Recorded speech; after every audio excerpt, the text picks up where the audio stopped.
jangan, nggak bisa, nggak bisa, nggak bisa, bisa, bisa, nggak bisa. Kalau kata orang dulu, ucapan apa doa. Jadi doanya yang lebih baik, seperti itu Bapak Ibu. Ya Bapak Ibu, terima kasih. Ini sudah kita lagi sesi penutup.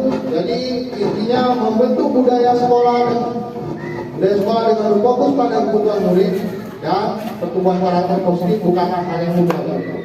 Ini nggak mudah. Kita merubah budaya yang menjadi lebih baik. Dibutuhkan kerjasama dari seluruh pemangku kepentingan sekolah. Buah dari kerja keras ini dapat terlihat ketika kita menyadari bahwa murid kita telah bertumbuh menjadi seorang dewasa yang sukses di pekerjaan, kehidupan, dan relasinya dengan orang lain. Dengan karakter yang memiliki integritas tinggi, bertanggung jawab, dapat diandalkan, berbudi pekerti luhur, dan bermanfaat bagi lingkungan negara. Jadi nanti Bapak Ibu, kapan kita melihat anak ini sudah tertanam budaya positifnya? Suatu saat Bapak Ibu akan melihatnya bahwa disiplin positif itu bukan hanya berjalan di kelas saja, tetapi di luar. Setelah dia anak itu tamat atau di rumah lingkungan rumahnya, nah itu terbawa. Kata tadi Bapak Ibu, jangan takut kotor, buat mereka. Kita yang buat dulu. Di kelas nggak takut kotor Bapak Ibu, tetapi saat dia bermain keluar atau di rumahnya keluar. Karena tadi itu hukuman, bukan retribusi. Kira-kira seperti itu Bapak Ibu. Ya kita buka satu atau dua lah sesi pertanyaan ini, pertanyaan mengenai seluruh materi ini. Silakan Bapak Ibu, ada yang bertanya? Bu Bina.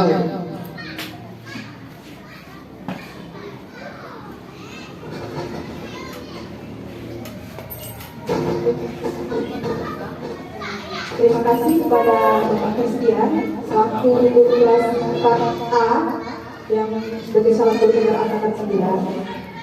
Menurut yang saya pahami dari acara hari ini, poin pertama adalah menurut saya tetap belajar berdiferensiasi, tetap ya kan? Nah, kalau saya menurut saya tiga yang saya tangkap berdasarkan saya bahwa menyampaikan 6 poin yang sampaikan sampai ke 3 restitusian. Kalau menurut saya poin pertama yang saya tangkap adalah bahwasanya kita itu belajar berdiferensiasi. Artinya kan kita sebagai guru bukan hanya sebagai guru saja, menurut saya, tapi kita lebih menekankan menciptakan budaya atau peradaban negara ini gitu Pak. Ya kan, setuju Bapak Ibu ya? Bahwasanya guru itu menciptakan peradaban atau budaya itu.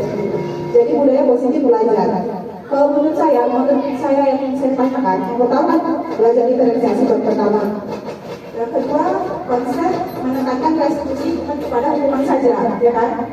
Kalau restitusi penting, tetapi hukuman menurut saya juga sedikit penting menurut saya gitu. Yang ketiga, keyakinan kelas, tentang konsep keyakinan kelas.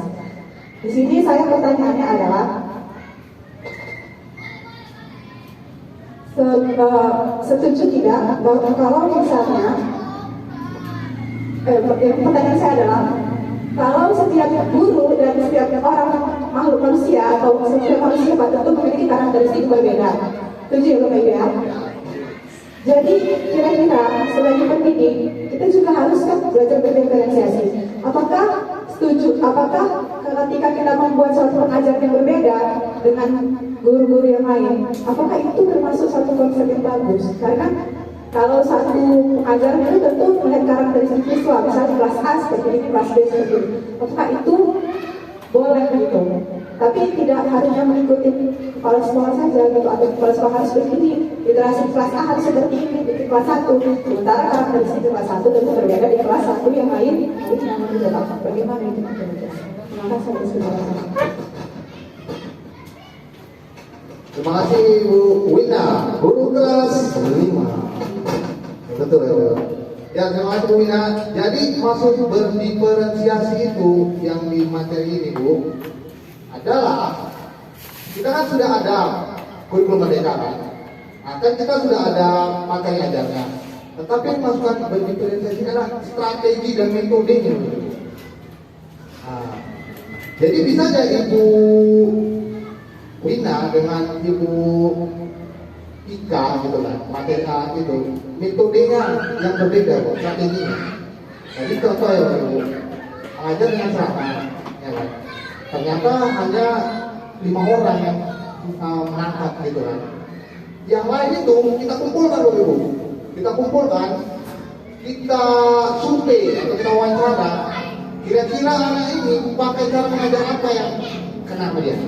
Contoh, udah nggak bisa contoh pakai Hitboku, itu lebih menarik. Nggak bisa juga Bapak Ibu ajar dia dengan permainan, nggak bisa juga permainan, yaitu dengan one by one Bapak Ibu. Nah, khusus kelompok juga. Jadi kita cari. Jadi apakah perencanaan ini membuat guru lebih capek? Sebenarnya nggak juga ya Bapak ya. Nah, sudah juga ya Bapak ya. Nah, seperti itu. Nah, kira-kira gitu, Bu Bina. Nah, bagaimana institusi? Boleh, boleh. Silakan Bu. Ini memang kita saatnya untuk diskusi baru. Terima kasih atas jawaban dari Bapak. Ada yang sedikit mengajar gitu di diri saya. Bahwasanya kalau menurut saya, kan tadi Bapak sampaikan adalah poin kalau kita menggunakan fokus seperti itu. Menurut Bapak pribadi sebagai Bapak punya narasumber, bisakah teknologi ini, kan sekarang kita dunia teknologi. Kan kalau misalnya dari Hajar Dewantara kan ada apa Pak? Gak nampak aku. Iya. Kodrat alam, kodrat zaman. Kodrat alam kan yang kita sebagai manusia dan anak-anak sampai terus anak.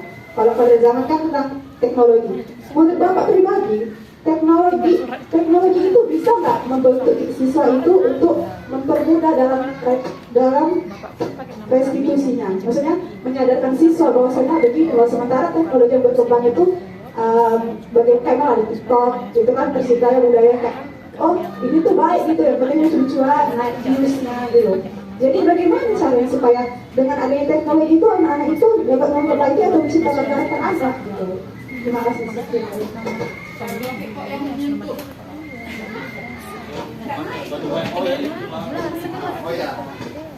Ya, terima kasih Bapak Ibu.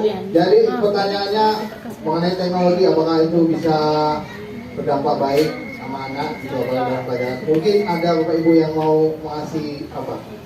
Ide. Apakah Bu Lita, apakah Ibu Tio atau Pak Ali atau Pak Kiki mungkin? Nah, kira-kira atau Bu Baik Budi. Terima kasih. Dari segi teknologi untuk medianya saya rasa sangat membantu. Kalau saya di kelas tidak menggunakan fokus, tapi apa yang bisa saya tunjuk tentang pembelajaran kepada siswa bisa saya akses dari Google gitu Pak. Jadi membantu dalam pembelajaran. Dari saya sih.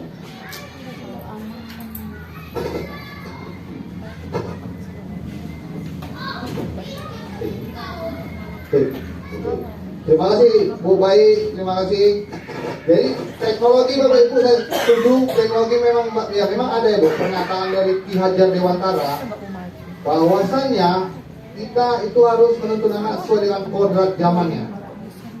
Mungkin Bapak Ibu baru dengar nih kodrat Bapak Ibu.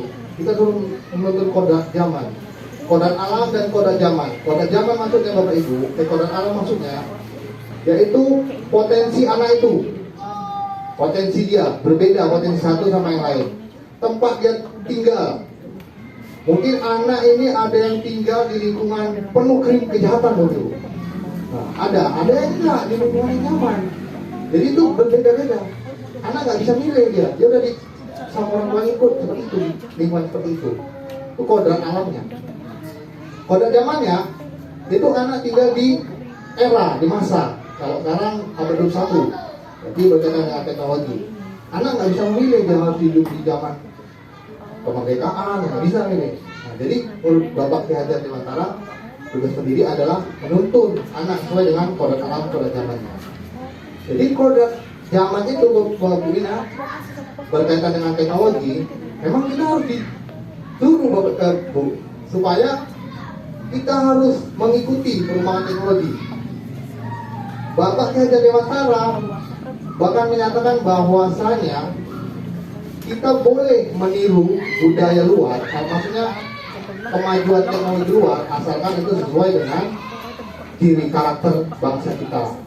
Contoh ya Bu, contoh di Jepang Bu, mereka itu Bu, budayanya kuat kali, nggak kental budayanya. Kalau misalnya